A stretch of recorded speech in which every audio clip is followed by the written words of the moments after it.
So what's an outfluencer? Uh, it's a term, it's an obvious play on words to the industry of the influencers. And it kind of came about 3 years ago in Chiang Mai. Jess kind of came up with it as we were talking about this couple that we met. Young couple that we connected on multiple levels with, and they were pretty cool. We've met a lot of influencers, some we connected with, some we didn't.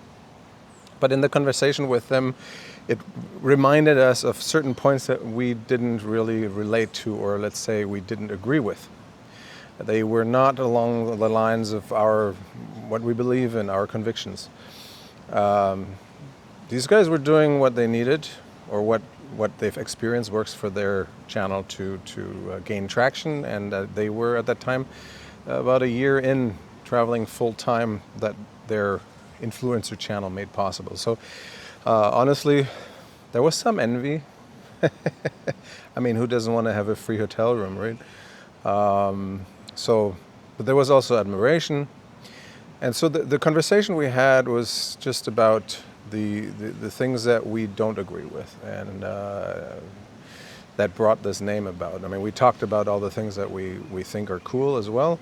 However, this free getting something for free in exchange for some coverage on an influencer channel is something we feel like, okay, how honest can that be? I mean, you're obviously biased. You got something for free, so you're not going to go knock that establishment that just offered you something for free. So you can't really trust that. And then also when you look at some of these channels, even though they're incredibly well done visuals, because this couple sent us to that elephant sanctuary that we visited and had an amazing time with some incredible experiences. We wouldn't have found that if it wasn't for them, but it was for them talking to them, not because of their channel. However, of course, we watched their channel and the reality of the place and how it is presented online. I mean, it kind of like there was a lot of other influencers. Once you start looking at it, right, there's all these other suggestions that pop up, and you start looking at all of them, and it's all portrayed very glamorous because it seemed to work, and I understand that's completely legitimate. However, it's not entirely honest. It's a great stage when you go there to create these glamorous visuals, but the place itself is basic. We loved it, and we went back the second time we were in Southeast Asia a year ago, and it wasn't the same anymore. That's a story I probably will tell when we come to creating some travel vlog. Long story short, in the evening, Jess and I were sitting together at a restaurant having a nice meal, and she was like, well, we were talking about this couple, and I know she had an inkling. I mean, heck, she watched me for 12 years, well, at the time 10 years, too, that I was playing with this idea. So she's like, if we ever do this, we should just call ourselves the Outfluencers. And I really liked that. But being me, the play on words wasn't enough. So I started, not right away, but later on, I started kind of looking into that. It's not something that's being broadly used. It's being used as an extension in certain areas, and it does actually touch on that whole offering influence without influencing. So it's more like a buffet, or you bring a tray with some food items and some drinks, and you kind of just go, here you go, this is what I have available. Would you like some? You're not imposing your viewpoints, or you're not imposing what you have to say on people. And most of all, what you see is what you get. It's not this for the sake of the visuals and the marketing traction that you portray something dishonestly. You do what you feel is right, and by doing that, somebody may see some value in that. This reminds me of an experience where I had, and probably never had again, that humbling. We used to have art crawls on the Sunshine Coast. So the entire Sunshine Coast, which is full with artists and artisans, largest amount of artists and artisans in Canada per capita.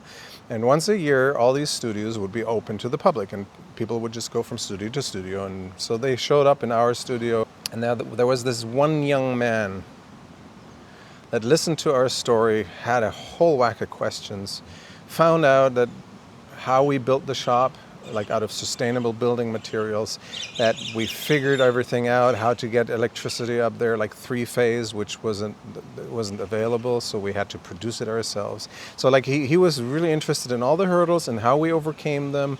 Fascinating young man that was just at the beginning of his path alone. So his career was right at that junction where he stepped into independence and was struggling to move forward on a dream that he had of building his own shop.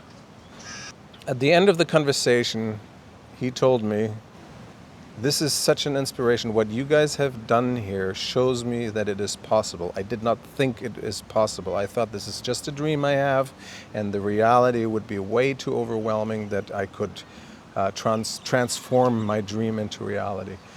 But having met you and seen what you've done here gives me the drive and the conviction that I can do it." Wow. And I mean, it was interesting because I was suddenly on the receiving end of what I have experienced in the past with people that inspired me, that gave me strength and direction and encouraged me to move forward in my endeavor. Like, for example, Peter Maly, who is a German, very well-known designer of its time. He lives in Hamburg, and by impulse, I once just wrote to him an email and said, "Oh, I'm coming to see my folks. This is what I do for a living, and you're an inspiration to me. I love your stuff." And the guy actually answered. And he says, "Yeah, come on by for coffee." I mean, he has won I don't know how many awards and has gained so much recognition. He doesn't need that one young guy that come by and have a chat, like takes up some of my valuable time. No, he had like no qualms. And so in some way he was an outfluencer. He was somebody that provided me with the courage to move into a certain direction. He gave me fuel to keep moving. And now suddenly I was in that position. It was not just humbling. I suddenly felt like there's a lot of responsibility if something like that happens. But it was a good thing, I guess. Like, I mean, if you think about it, it's like just by us doing this and having had this conversation, this probably changed the course of this young man's life, just like the conversation with Peter Maly had for me. So all that kind of rained down on me, and it was like, wow. That would be the kind of outfluence that I think is desirable. Much like a lot of the videos that I watched before I started this vlog. And they told their story, and this story itself was a motivator. Hopefully we will benefit somebody. Hopefully we have something to offer that somebody else could use, even if it's just one person, like that guy that wanted to build his workshop. Some thoughts that help somebody kind of connect the dots, or whatever it may be. If we do travel, share our travels, maybe inspire somebody to go into certain locations, or trust the fact that planning a trip out to the last T is not always beneficial. So we really hope that we don't influence anybody in the form of asserting or pretending or being pretentious, or just be ourselves. And if you choose to follow us along, we'd be happy. It sounds so stupid, we'd be honored. But that's what popped into my head. We'd be humbled.